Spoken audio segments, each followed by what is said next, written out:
What's up, everybody, and welcome into the Browns Report by Chat Sports.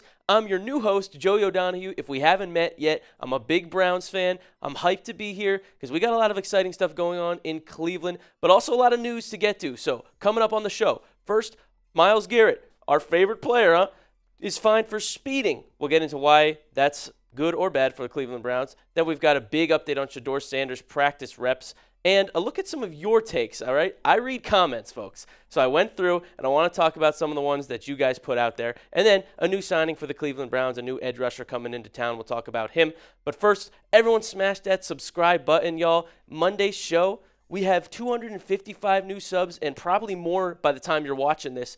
Can we beat that today? Can we smash that subscribe button and boost the show up even more? The last 4 days, we've been hot, ladies and gentlemen. 1.2 thousand new subs in the last 4 days. You guys are so amazing. Sub to get some daily Browns news, and we'll keep hanging out and talking Cleveland football all season long. Now the news about Myles. If you look, Yahoo Sports tweeted out, Brown star Myles Garrett was cited at 2:01 a.m. on Saturday for going 100 miles an hour in a 60 after the team landed from Charlotte, per Mary Kay. The team is aware of the situation. Garrett was in a car accident back in 2022 when he crashed his Porsche and had to miss a game. So this was right about the same night after Cleveland's preseason game, if y'all remember. 2:01 a.m. on Saturday, Garrett must have been driving back home to his home in Ohio. And so is this a big deal? We're lucky that it's not, because Garrett has been in trouble on the road before. As you saw in the tweet, he crashed his Porsche. This is actually his 7th road-related incident since joining the Cleveland Browns. So the fact that it's just a speeding violation, it's not great. We don't want to see that. But we're lucky that it's not an even bigger deal because, as I said, Garrett had to miss a game before. He was hospitalized 3 years ago because he crashed his Porsche. So all things considered, it's not that bad that it's simply a speeding violation. I mean, it was 40 over, Garrett. Can we slow it down, please? So that's not good. You don't want to see your star players in that, but we need them to get together because we can't afford missing another game from Myles. So my other thought here is, why do our two most popular players keep getting pulled over? Shedeur, Myles. I would argue those are our two most popular players right now. Garrett, absolutely, and he's the best player on the football team. Shedeur, don't you guys think he's the second most famous player on Cleveland right now? Maybe the first? It's crazy because he's the 4th quarterback on the depth chart. We're going to get into that more very soon. But our two most famous players are getting in a lot of trouble. And I get it, guys. Like, if you have a nice car, there's me and my Ferrari, obviously. Shout out producer Reed and host Chase Sr. for getting this photo of me. I get it, guys. You luxury cars, you want to go fast. But just slow it down, kids. We can't have this happening at all, especially to our star guys like Myles Garrett and our guy, Shedeur Sanders. Speaking of Shedeur Sanders and speeding, let's talk about the big update we've got, which is good for Browns fans. We're getting report that Shedeur had the most practice reps of all the Browns quarterbacks on Monday. This is huge because we haven't seen him get reps with the first teamers, and he's kind of been treated like the 4th option. Now, not only has he got more reps than all the Browns quarterbacks, but the orders changed a little bit. In the 11-on-11s, it was Flacco first, and then Shedeur, and then Gabriel.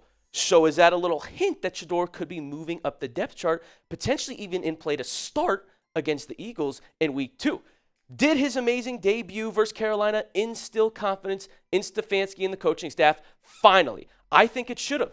As I've said a few times on this show, the kid balled out against Carolina. His completion percentage was high. His accuracy was pinpoint. If you watched my last video, we did the film study to look at those incredible touchdown passes that he threw.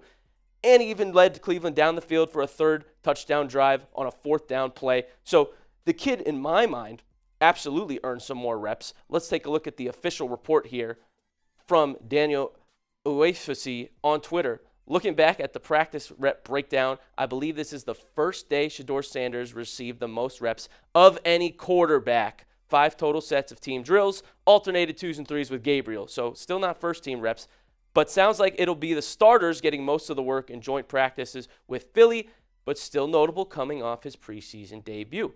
As I said, the kid balled out.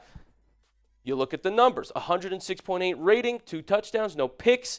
And we had a quote from Stefanski saying he'll get a ton of reps this week. Obviously, Dylan Gabriel was not playing against the Panthers, which was the main reason we got to see Shedeur Sanders out there, and he took advantage of the opportunity. So now he's finally going to be in a better spot, getting more reps going into next game. I want to know what you think in the comments. Should Shedeur be the Week 2 starter in preseason against the Eagles? Type 12 down in the comments if you think so. I saw a bunch of SS's yesterday, for Shedeur. But type 5 if you think Dylan Gabriel should be the starter, right? We haven't seen the kid at all, really, in any game setting. Do you want to see him out there? Let me know in the comments who you think should be the Week 2 starter against the Eagles. The thing is, though, despite the report that Shedeur has gotten more practice reps, the depth chart remains stagnant. Look at him, just underneath Kenny Pickett there. He's 4th still on the depth chart. This makes no sense to me, and it hasn't made no sense to me. I don't understand why it's still the same. Joe Flacco poised to be the Week 1 starter, but you're telling me if we're done with Flacco, we go to Pickett next? Why is Pickett in the QB2 spot? I think a rookie should be quarterback 2.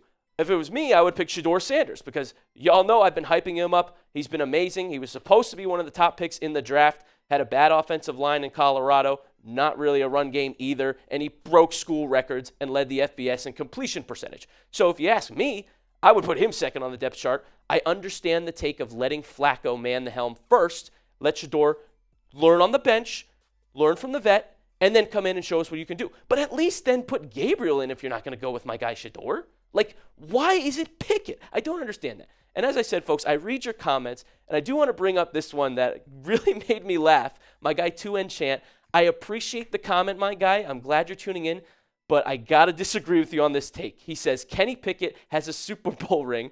Kenny is a solid quarterback, and this should be his year to shine. Kenny put his time in this game. Oh, 2N Chant, my friend. I do not agree with you here. First of all, what did Kenny Pickett do to win that Super Bowl ring? Anything? No, he was the backup quarterback, barely played at all, and Hurts, I might ruffle some feathers with this one, but you could argue quarterback is the weakest position group on the Eagles. And that's the starting quarterback, Hurts. So you're telling me Pickett deserves credit for that? I don't think so at all. Let's take a look at some of his career stats as well.